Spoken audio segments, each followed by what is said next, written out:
आज मैं पोहा बना रही हूँ, पर वो नॉर्मल वाला पोहा नहीं बना रही हूँ, थोड़ा सा अलग वाला पोहा बना रही हूँ। बेसिकली ये रेसिपी मेरी मम्मी की है, जो मेरे पापा के लिए हमेशा बनाती है। मेरे पापा है ना बहुत पिकी ईटर है, वो छोटे बच्चे जैसे होते हैं ना, ये नहीं खाना वो नहीं खाना, मेरे पापा भी वैसे ही है। तो मेरी मम्मी पापा के लिए ये रेसिपी बनाती है। मैं 2 चम्मच तेल डाल रही हूँ और मैं 1 चम्मच बटर भी डालूंगी। बेसिकली मैं बना रही हूँ कॉर्न पोहा, तो कॉर्न के साथ बटर बहुत अच्छा जाता है, तो मैं ये 1 चम्मच बटर डाल रही हूँ। ये कॉर्न पोहा होता है ना, वो थोड़ा सा अलग होता है वो नॉर्मल पोहा से। तो अब मैं इसके अंदर डाल रही हूँ, ये जीरा है मेरे पास, मैं वो जीरा डाल देती हूँ और 1 चुटकी जितनी हींग डाल देते हैं।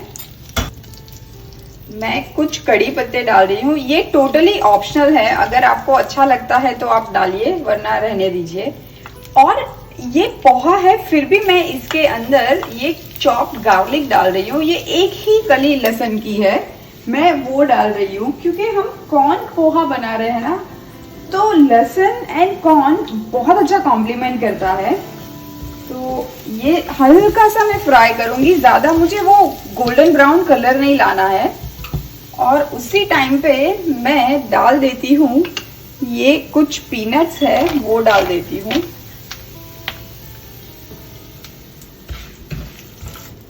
और पीनट को मैं अच्छे से रोस्ट कर लूंगी।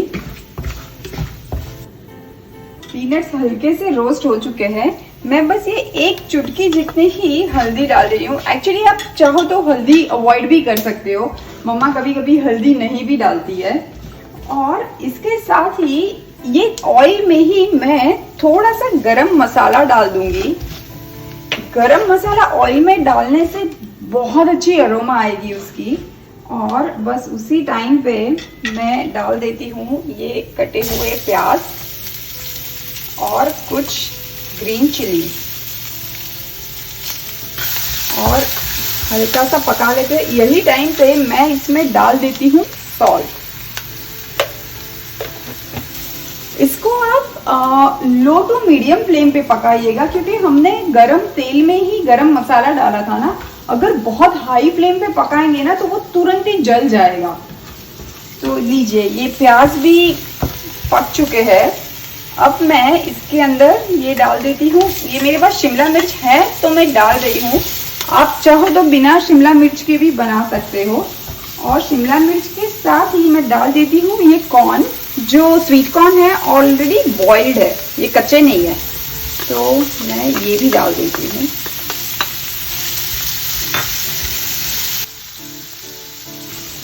अभी अगर आप चाहो तो इसके अंदर थोड़ी सी शक्कर डाल सकते हो, बट मैं नहीं डाल रही हूँ क्योंकि ये स्वीट कॉर्न की स्वीटनेस ही काफ़ी हो जाती है। बट गुजराती है तो अगर डालना है तो आप डाल सकते हैं। थोड़ा सा धनिया भी मैं इसी टाइम पे डाल देती हूँ। रखा हुआ पोहा है मेरे पास, ये धो के भिगाया हुआ है, बस मैं वो डाल देती हूँ और मिक्स कर लेते हैं।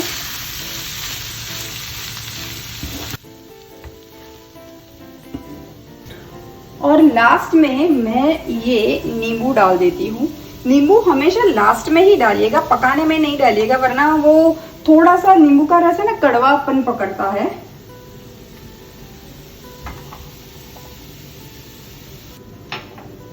And then this is it, poha ready है। तो लीजिए, गर्मा गर्म पोहा रेडी है।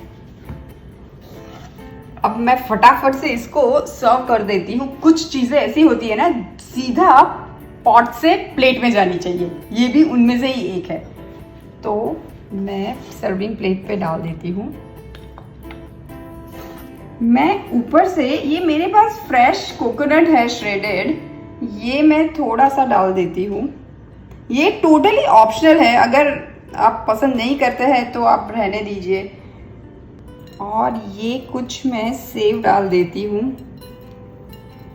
आई थिंक ये मेरा गुजरात निकल रहा है सेव और कुछ धनिया, ये मेघना है। ये दीजिए गर्मा गर्म पोहा।